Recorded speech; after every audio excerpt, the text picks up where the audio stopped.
black holes tearing apart enormous stars, pulsars spinning at incredible speeds and emitting powerful beams of energy, colorful nebulae with fireworks of newborn stars, galaxies of every possible color and size. All of these are found within our universe, but it's not infinite. It has a boundary, a literal wall, and beyond that, there's an absolute nothingness. Right now, we're going to make a journey to that wall. But first things first, our universe is like a humongous nesting doll. If you open it up, there's a smaller one inside. It's a galaxy. Inside that is an even smaller doll. That's our solar system. And the smallest doll of all is the Earth. Each of these dolls has boundaries that we're going to cross. For that, we'll need a spaceship, and a big one. It also has to be able to move 100 times faster than the speed of light. You get on board and start the engines. 62 miles above sea level is our first boundary. That's 10 times higher than passenger planes fly. This point is called the Kármán line. It separates the atmosphere of the Earth from outer space. Now we fly further to the edge of our solar system. We turn on the hyperdrives and fly past Mars, Jupiter, Saturn, Uranus, and Neptune. We've traveled a distance of 100 astronomical units. 1 AU is the distance from Earth to the Sun. And here's the boundary of our solar system, the heliosphere. Here, the speed of the solar wind decreases rapidly. First, it drops from 620,000 miles per hour to the speed of sound. Then, there's a layer called the heliopause. This is where the wind almost vanishes. And then, our ship experiences a bow wave. This is where we feel the force of the interstellar wind, which collides with the boundary of our solar system. When you pass this boundary, you find yourself in the dark of interstellar space. And here, you can find two human-made objects that made this trip for the first time in history. They're Voyager 1 and Voyager 2. Voyager 1 crossed that boundary in 2004. Voyager 2 did it in 2007. These space probes discovered that the heliosphere is not a perfect ball around the sun. Its southern boundary is 10 AUs closer to the star than the northern one. So, we're moving in interstellar space and will soon approach a stone wall around our solar system. 200,000 AUs further, and there it is. This wall of rock is the Oort cloud. In fact, it's a pile of asteroids that surround our world. Scientists speculate that the Oort cloud could be the source of comets and meteorites that fall to Earth, but they're so sparse that we easily fly between them. Now we're in complete darkness. The Milky Way is about 106,000 light-years wide. In a conventional rocket, it would take billions of years to fly across that distance. But you throttle to the max. You masterfully fly past the stars and planets as if on a racetrack. And within minutes, you're at the edge of our galaxy. There's no more interstellar wind. All you see are bright dots somewhere in the distance. These dots are huge galaxies. We need to look at a map to make a route to the edge of our entire universe. You're here, near the Milky Way galaxy. It's part of a cluster of galaxies called the Laniakea supercluster. But even this huge thing is like a little street in a big city. Zooming out, we find Hydra Centaurus supercluster. Thousands of galaxies on the map look like little dots. Maximum zoom out. This is our entire observable universe. We thought it was infinite, but we may have proof that it has a boundary. It's here, 10 billion light-years away from our home. Even if you travel at the speed of light, a trip there would take twice as long as our whole planet has existed. During that time, the sun will either fade away or explode like a supernova, destroying our entire solar system. And if you can live that long and then return home, you will see that our galaxy is there no more. It's long since collided with the Andromeda Galaxy and merged into one big cosmic body. Luckily, your ship is able to warp space-time so that this journey will literally take a few seconds. Boom! Congratulations! You've arrived at your destination, the Eridanus supervoid. Some scientists believe this location is the evidence of collisions of our universe with something big enough to leave such a large scar. The Eridanus supervoid is an empty and cold space 1 billion light-years wide. If you think of this void as a cup, it would fit at least 10,000 galaxies, and it appeared after an accident of gigantic proportions. The object that crashed into our universe was another universe. Yes, other universes may actually exist. Imagine that our entire universe is a huge bubble that contains all the clusters of galaxies in the observable universe. There could be an infinite number of such bubbles. They could have been born during the Big Bang. These universes may be different from ours. They may have other galaxies and nebulae. But these bubbles could also be parallel universes. This means that if you chose cereal over oatmeal in the morning, in another universe, your twin would choose the oatmeal. Every choice you ever made in life had completely different consequences in a parallel universe. And because the number of choices are infinite, there's a whole infinity of parallel universes. So, like a regular bubble, our universe has a wall that is near the Eridanus supervoid. Long ago, another bubble flew past ours. As they approached each other, their gravitational fields began to interact. Our boundary wall began to deform and pull toward the other universe. The same thing happened on the other side. Then the walls of our universes came into contact. But as these bubbles moved, their connection began to break, and the other universe just ripped a huge chunk of ours. A cold void was formed at the point of collision, and that was the Eridanus supervoid. A recent study suggests the universe is similar to your brain, only at a much, much larger scale. The brain's neural network contains about 86 billion neurons. The observable universe has at least 100 billion galaxies. Both galaxies and neurons have a similar structure. It's a complex web of nodes linking up long thread-like fibers. But in each of these systems, the fibers make up a mere 30% of the total mass, and the remaining 70% are either water in the brain or dark energy in the universe. The ways that galaxies and webs of neurons connect with one another are surprisingly similar. In both cases, the process follows the same physical principles. At the same time, some researchers claim the resemblance between the brain and the universe is only superficial. Your mind perceives tiny details and joins them, and then it comes up with a conclusion that has nothing in common with reality, like the brain is a mini-universe.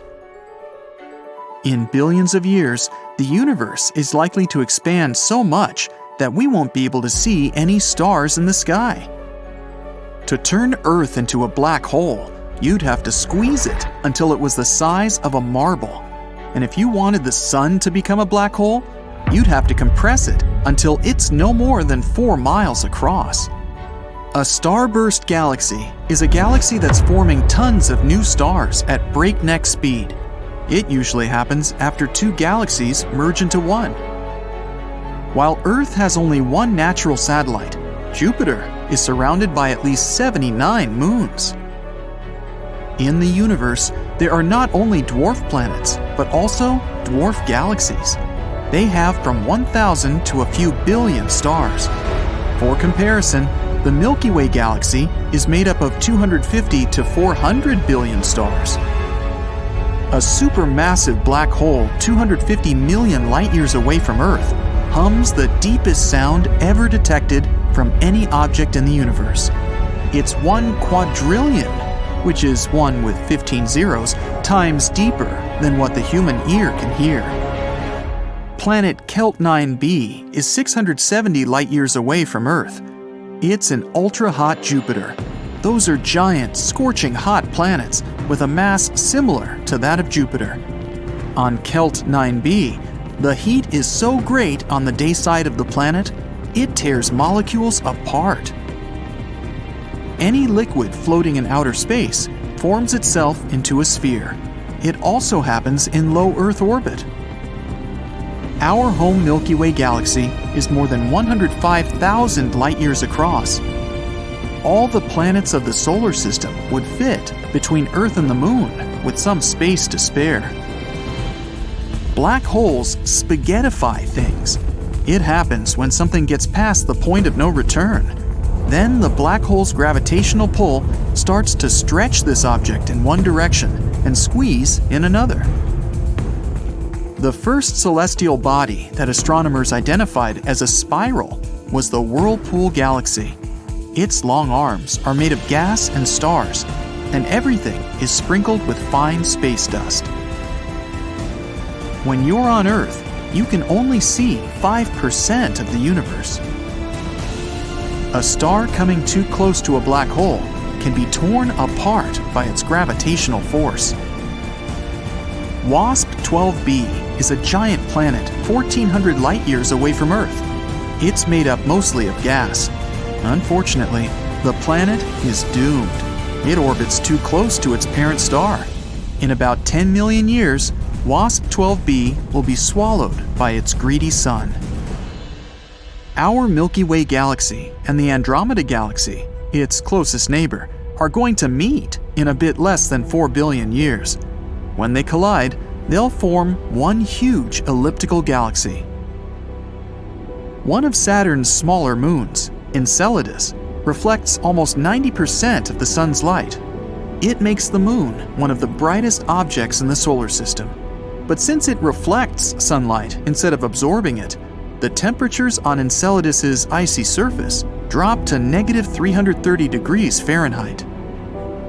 The highest mountain in the solar system is Olympus Mons on Mars. It's 3 times as high as Mount Everest. If you were standing on top of Olympus Mons, its slopes would be hidden by the planet's curvature. In our solar system, Mercury and Venus are the only 2 planets without moons. Scientists who are planning to send droids to Mars want to load the machines with lots of heavy equipment. The droids will also be built from stronger materials, all because of the relatively low gravity on the red planet. Everything on Mars is almost 3 times lighter than on Earth. Pluto's largest moon is half the size of the dwarf planet itself. This makes Charon, that's the moon's name, the largest known satellite relative to its parent size. There are 3 golf balls on the moon. They were launched during the Apollo 14 mission. Mathematicians claim white holes might exist, even though scientists haven't found one yet. If you came across a white hole, you wouldn't be able to enter it from the outside, but you'd see light and matter escaping from within. On our planet, one full rotation takes 1 day, but the sun is so enormous that it needs 25 to 35 Earth days to make one rotation. Our sun is insanely massive. Want proof? 99.86% of all the mass in the solar system is the mass of the sun, in particular the hydrogen and helium it's made of. The remaining 0.14% is mostly the mass of the solar system's 8 planets. The sun's atmosphere is hotter than the surface of the star.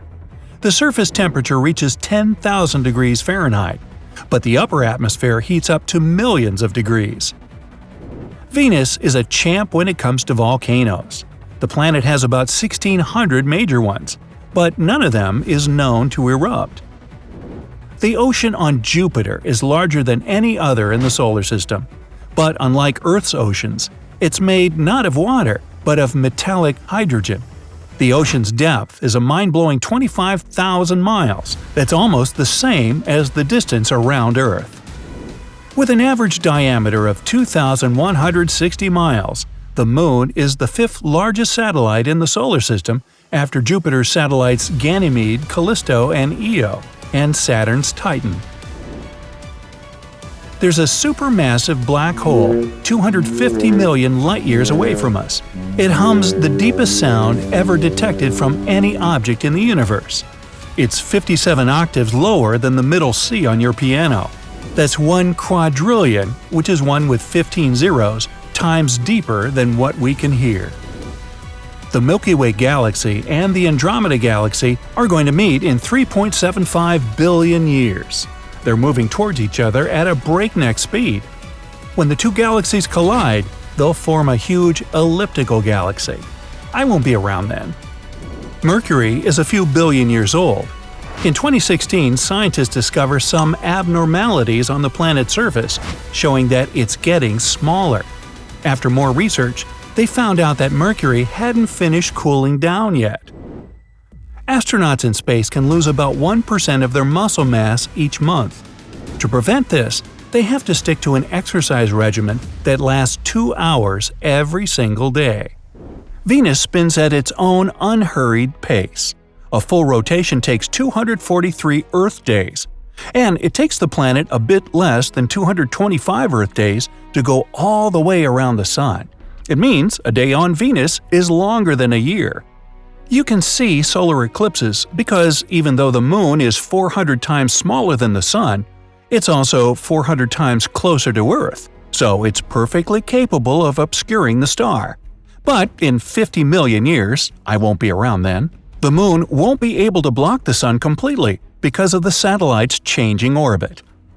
The highest mountain in the solar system is Olympus Mons on Mars. It's 3 times as high as Mount Everest, the Earth's highest mountain above sea level. If you were standing on top of Olympus Mons, you wouldn't understand you were standing on a mountain. Its slopes would be hidden by the planet's curvature. A full NASA spacesuit costs an unbelievable $12 million. Yeah, I can believe that. 70% of this hefty sum is for the control module and backpack. Astronomers have found a massive reservoir of water in space, the largest ever detected. Too bad it's also the farthest, 12 billion light-years away from us. The water vapor cloud holds 140 trillion times as much water as all the Earth's oceans combined. Space isn't supposed to be black. There are stars everywhere. Shouldn't they light up everything around? You don't see stars wherever you look because some of them haven't existed long enough for their light to reach Earth. At first sight, the Moon seems to be as large as the Sun, but it's just an illusion. The star is 400 times bigger than the Earth satellite. It's also 400 times farther from us than the Moon. That's why these space bodies look as if they're of the same size. Saturn has a moon called Pan, and it looks like a ravioli. It's only 20 miles across and works as a shepherd to the matter that makes up Saturn's rings. The Moon clears an empty space between the rings, known as the Encke gap, and keeps it free from ring particles. All of the planets of the solar system would fit between Earth and the Moon with some space to spare. There are huge temperature fluctuations on the Moon. Close to the satellite's equator, the temperature rises from minus 279 degrees at night to 260 degrees in the afternoon. Saturn's rings are very thin compared to its size. If you had a scale model of the planet that was 3 feet wide, the rings would be 10,000 times thinner than a razor blade. Mercury is a few billion years old. In 2016, scientists discovered some abnormalities on the planet's surface, showing that it's getting smaller. After more research, they found out that Mercury hasn't finished cooling down yet. Even though Venus is the hottest planet in our solar system, it still has snow, but it's not what you expect. It snows metals and rains acid. Not a great vacation spot. A day on Uranus lasts 17 hours, 14 minutes, and 24 seconds. But get this, the planet has a tilt of around 98 degrees, and that makes a season on the gas giant last 21 Earth years. Mars has 2 moons, Phobos and Deimos. In the next 30 to 50 million years, Mars' gravitational forces will tear Phobos apart, and it will likely result in the formation of a ring around the planet. I won't be around then. 13.8 billion years ago, a mysterious explosion happened in space. It was chaos, a time when the stars, planets, asteroids, the rest of the space bodies, and galaxies were born. It was the Big Bang, a theory we all know about. But no one knows for sure what happened, where the universe came from, and what was there before. Some even think the universe went through a cycle where it contracted and expanded several times. In 1991, a cosmologist from Stanford University named Andre Linde had submitted an article with the main idea that there was a possibility the universe had been created in a laboratory. His theory said there was a chance an advanced civilization somewhere out there had created our universe. This civilization has made an entirely new cosmos that later evolved its own planets, stars, and intelligent forms of life. 30 years later, many scientists take this theory pretty seriously. They even started talking about things that we, as a civilization, can do to get to such an advanced level. The theory says this advanced civilization decided to add technology that helped to create a new universe out of nothing. It happened through quantum tunneling. It's when an atom can appear on the opposite side of some barrier, even though it's supposed to be impossible, considering the laws of physics of our world. Like if you wanted to pass a tall wall, but you can't pass it with ladders or go around somewhere. Imagine you can just walk through it like a ghost. In our world, it's not possible, but a more advanced civilization perhaps can do it. Plus, they realized how they could create new universes. Right now, on the cosmic scale, we could be a Class C civilization. We don't know how to recreate some things. For example, conditions on the Earth for when our central star, the Sun, goes out. If we manage to become a Class B civilization, we'll learn to adjust conditions to be independent of the Sun. That means we might be able to learn how to live even without it. And if we level up and become Class A, we'll know how to recreate cosmic conditions and produce our own cosmos in our laboratories. We think of the world we live in through 3 dimensions of space: east, west, north, south, and up, down. There's also 1 dimension of time, which means we can distinguish past from future. A 5th dimension would represent 1 more extra dimension of space. The theory of its existence was first mentioned in the 1920s. It was inspired by the theory of gravity by Albert Einstein, who said space-time is warped by matter and energy. We can't perceive these 4 dimensions, but we see how an object moves and attribute it to gravity. And maybe there's some other force, like the electromagnetic force, that's more than 1,000 times stronger than gravity, that could explain things going on in that extra dimension of space. The 5th dimension is curved in a way we can't see it, but the idea about it was mentioned in a string theory. It considers the universe as really small strings of mass energy, not as particles. They vibrate in 10-dimensional space-time, considering 6 dimensions are rolled up way smaller than a single atom. That led to the picture of the universe as a 3D island that floats in 10-dimensional space-time. Also, the 5th dimension might be an excellent explanation to tell us more about dark matter. That's the invisible stuff with a mass, but we can't see it, nor can it interact with ordinary matter. And dark matter is 85% of all the matter in our universe. The universe can't be still. It's constantly in motion, either contracting or expanding. We used to think there were 100 billion galaxies, but it turns out there are more than 1 trillion. The galaxies are moving away from each other. This is what it means when scientists say the universe is expanding all the time. There are voids between galaxies that sometimes stretch millions and millions of light years across. They can seem empty, but they can also contain way more matter than we can find in galaxies. Still, stars usually can't be formed there because the matter between those areas has lower density. But there's still plenty of so-called intergalactic stars. A good example is the Virgo galaxy cluster, 10% of which are intergalactic stars. We don't know how exactly they got there, but there are 2 possible ways. 1. Stars can collide, merge, or pass close to another galaxy, which can kick it off from its parent galaxy. Option number 2. A supermassive black hole can accelerate a star to very high velocities if they have a close encounter, which can, again, make a star be expelled from its parent galaxy. If you could have a giant magnet, you could even pull something out from the vicinity of a black hole. That's possible if the magnetic field near a supermassive black hole is as strong as the black hole's gravitational field. But it doesn't work if we're talking about material that's already beyond the black hole's event horizon. That's a spot with a gravitational force so powerful, not even light can get away. You'd need to accelerate this material to the speed of light, at least, to get away.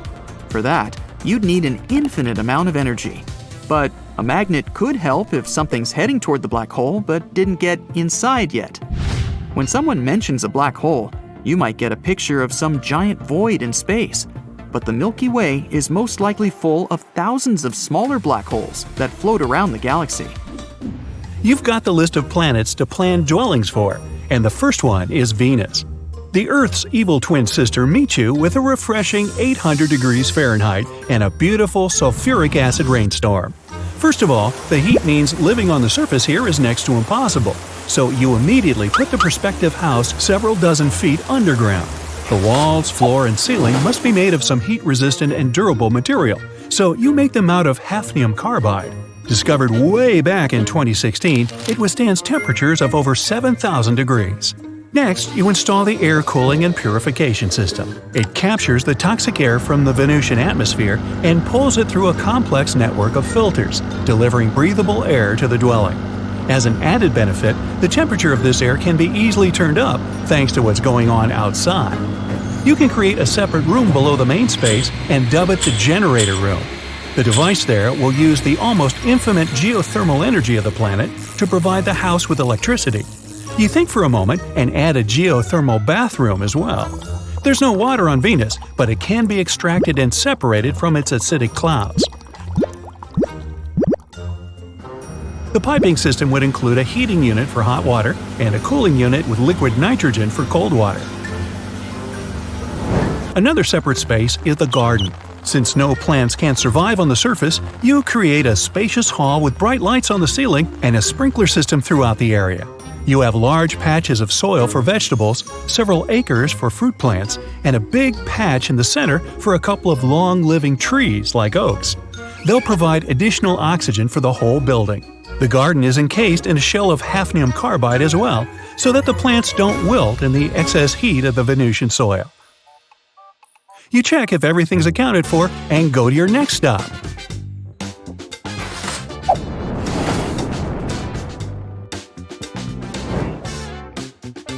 Saturn. It's a gas planet, but there's a thin yet stable layer that can be called the sweet spot. Its temperature is just right for humans to feel fine. You create a hover platform to build your house on. There's just no solid ground on Saturn at all. The platform's equipped with wind-powered turbines. The winds on the gas giant reach incredible speeds, so it will need to counteract them, at the same time feeding from the hurricanes. The pressure and temperature are just about right in this place, so your main concern is the wind again. You make the dwelling low and looking almost like a frisbee for better aerodynamics. The walls and roof are made from a single slab of sturdy metal, so that powerful gusts can't tear the roof away. You also make them several feet thick and add some windows with space-grade glass panes that won't break. Water can be extracted from another layer using a series of similar platforms with built-in pipes. Electricity and heat are no problem either, thanks to the powerful winds. The only problem here is food, but it can be imported from other inhabited planets at first, along with the fertile soil for the garden. You create a space for it on another hover platform for the future. Satisfied with your results, you head to the next destination on your list, Europa. This moon of Jupiter's is covered in a miles-thick crust of ice full of canyons and crevices. But deep below, there's a whole ocean of salt water bigger than all the oceans on old Earth taken together. You take it into account and go for an underground dwelling again. The temperature is freezing, but the closer you are to the hot planetary core, the warmer it is. You place the dwelling as deep as you can to safely extract water from the underground ocean. The walls and ceiling are padded with insulation, and in the cellar, there's a home water purification system that turns salty water into the potable kind.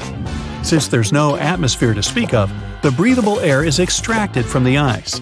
As it melts, the water vapor is collected and filtered, then enriched with other necessary substances and delivered to the dwelling. As for food, you go for an unusual solution: edible marine plants and fish. You create a separate tank to cultivate algae right in the ocean, and different kinds of fish can be imported from old Earth and other inhabited planets to breed on Europa. Next stop? Pluto. The tiny dwarf planet, just 1/6 of old Earth in width, has a great potential for terraforming, so you immediately create a big dome for your dwelling. The sun shines much weaker here than in any other place in the solar system, so you make sunlight-enhancing panels all across the dome. They'll allow the surface underneath to receive more light and warmth, bringing the area to a comfortable temperature. The ice on Pluto consists of frozen water, just like on Earth, so you build a station for melting it and collecting the resulting liquid into large tanks for later use. There's also a possible liquid ocean deep under the surface, so you add a deep drilling platform, but put a question mark on it. You don't know if it's going to be useful yet. With the area warmed up and well lit, you make a pretty ordinary dwelling like ones we're used to on old Earth and terraformed Mars. A couple of stories, carbon or titanium alloyed walls and ceiling for durability, and a fortified cellar. Still, you also add emergency insulation padding that will only trigger if something happens to the lighting dome. If it's breached, the temperature will quickly drop to below freezing. There's also very little atmosphere on Pluto, so breathable air will have to be generated from the ice again. This time, you combine the water collecting system with the air generating facility. While one produces potable water, the other will collect vapor and enhance it with all the necessary elements. You even go as far as to create a weather controlling device. It will heat up or cool down different layers of the produced air and mix them together to create winds and rain clouds just like on old Earth.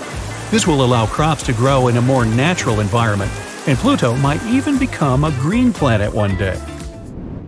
One more myth about asteroids. We need to fly a little farther than Mars' orbit. Whoa, we're in an asteroid belt, and we constantly have to dodge giant rocks and blocks of ice. We got in some dense asteroid cloud. Not true. The fact is that space is huge, and the distances are incredible. All the rocks and debris in the asteroid belt are only 4% of the weight of the Moon, so there really aren't that many of them there.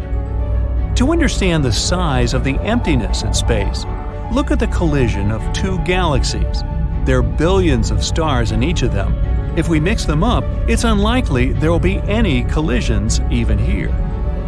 Another myth is that there's zero gravity in our orbit. Imagine you're in a huge box 10 miles up in the air.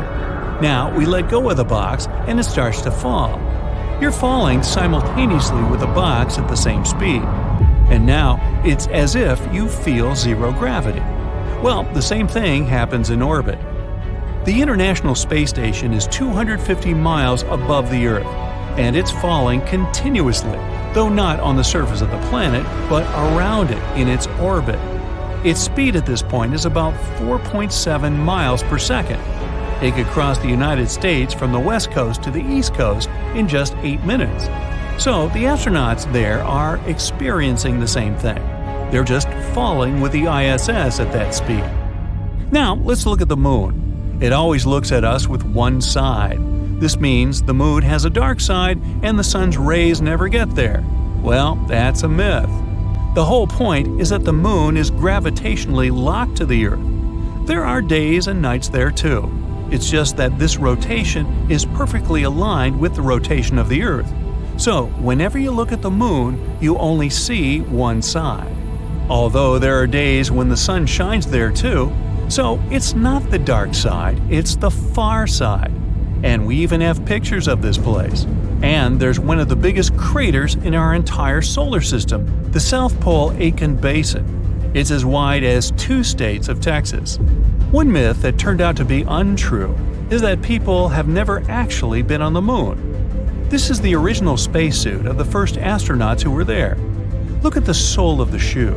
Some people claim there's no way they could have left footprints like this there. Actually, they could. On the Moon, the astronauts wore extra boots over their suits, and their soles matched the footprints on the Moon perfectly. The astronauts didn't grab them when they left the Moon. They left a lot of stuff there too.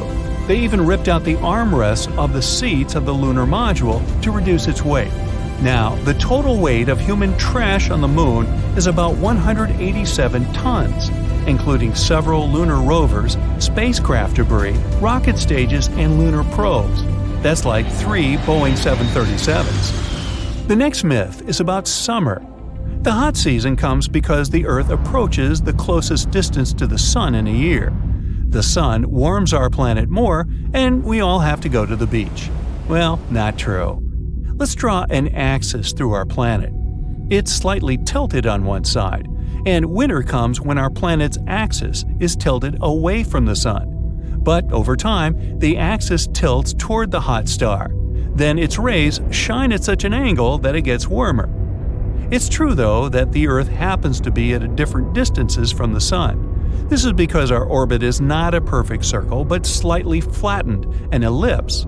Normally, we think of the distance to our star as about 93 million miles.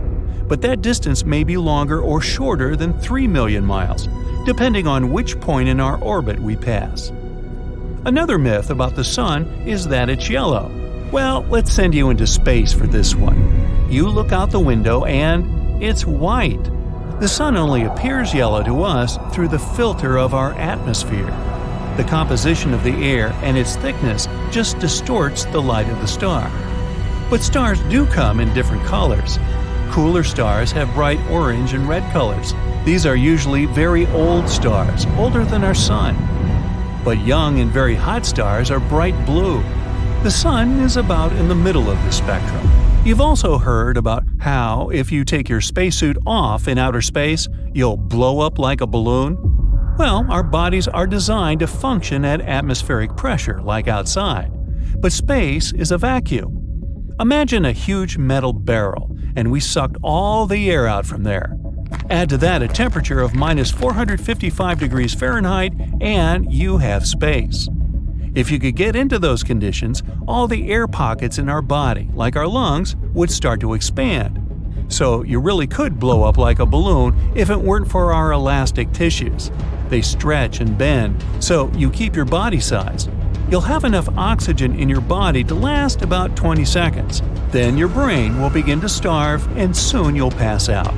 So you won't blow up, and you won't even freeze because you'll be in a vacuum. It doesn't conduct heat. For example, water conducts heat very well, and you feel cold from it instantly. But you feel better in the air of the same temperature.